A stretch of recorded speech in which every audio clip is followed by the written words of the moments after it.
Persuasion is the most important skill. Whatever position you are in, if you can persuade people to do what you want, or you persuade them to do the way you want them to do something, it's a very handy skill.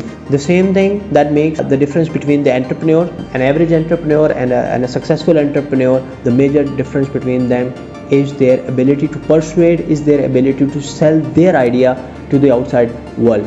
It doesn't wholly depends on the quality of the idea, rather the way it is presented, rather the ability to persuade the other people about the idea that makes them successful. At the same time, the difference between a boss and a leader is highly dependent on the leader does the same thing. It's not like the leader do the charity with his workers. Leader does not do that. What happen is that leaders have this ability to sell their ideas to their team, to their people in a more comprehensive. What happen is that leaders tend to have this ability of selling their ideas to the people as opposed to what the boss cannot do. So let's discuss the 5 important ways through which we can achieve the persuasion that we are talking about in this video, and we achieve the way to let people do things our way.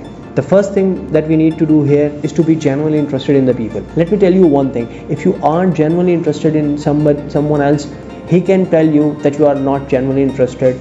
He can feel that, he can smell that. That's the ability that God has given to the human, that they can sense the ingenuineness of a person. So if you want to do something, do it genuinely, otherwise just leave it. And the most important way to make someone do stuff in a way that you want them to do is to be genuinely interested in them, because when you are genuinely interested in them, you tend to listen to them more, and the more you listen to them, the more it gives you the ability to talk about the problems in their ideas or the problems in the way they are doing things, as well as the benefits in your ideas and how easy your way of doing things is.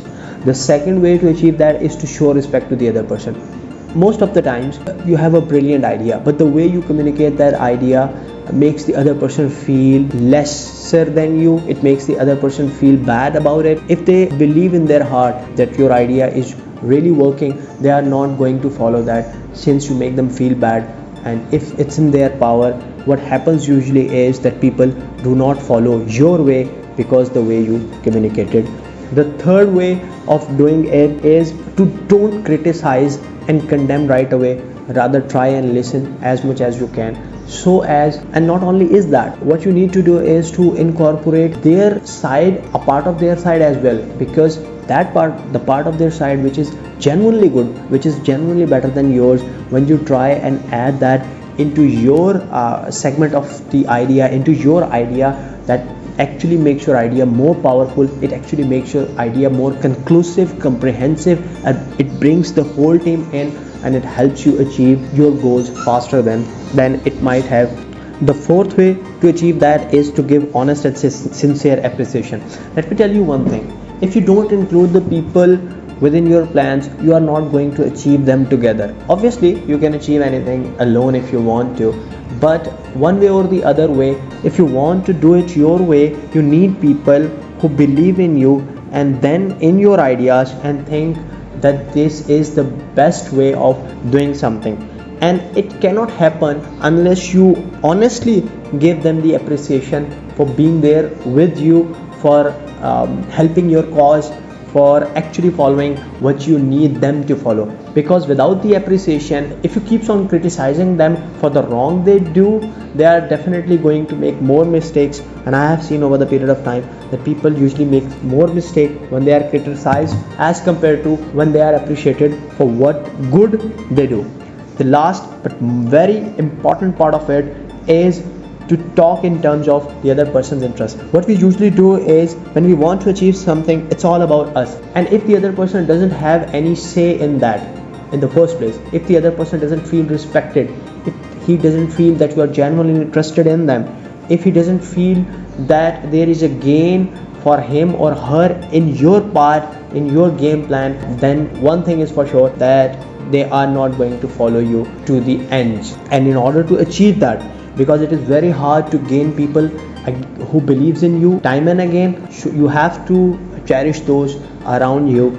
And how you can do that is, you can talk to them about your plans, but in terms of the way they are going to be benefited as well. It's not bad to talk to them and let them know that how they will be benefited from the plan or from the way you want things to be done, how they will get benefit from it.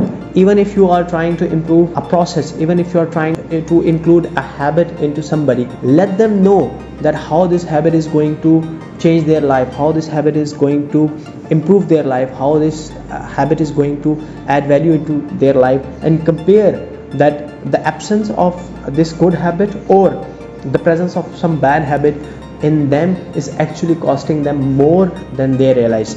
And I hope that this video have helped you gain the perspective, help you gain the ways of letting people do stuff on your terms.